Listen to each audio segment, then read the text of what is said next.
Economia e rispetto dell'ambiente, usare i fondi europei del Recovery Plan per il riequilibrio morfologico e ambientale della laguna di Venezia è la proposta di Italia Nostra, l'IPU e WWF. Il servizio di Andrea Rossini e Marco Madini.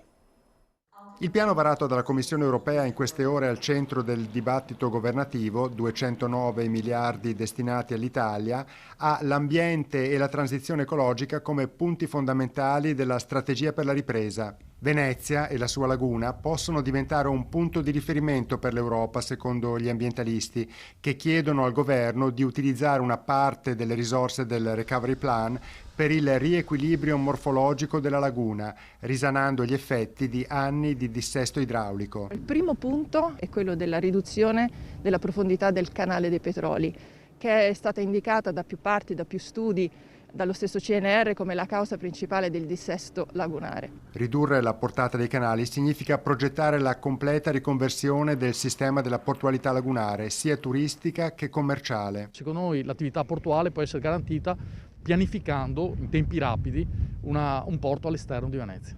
Una soluzione verso cui sembra spingere anche l'attivazione sempre più frequente delle barriere del Mose, ma per tenere insieme le ragioni dell'ambiente e quelle dell'economia, progettando una infrastruttura sostenibile, servono risorse ingenti, inevitabile guardare al Recovery Plan.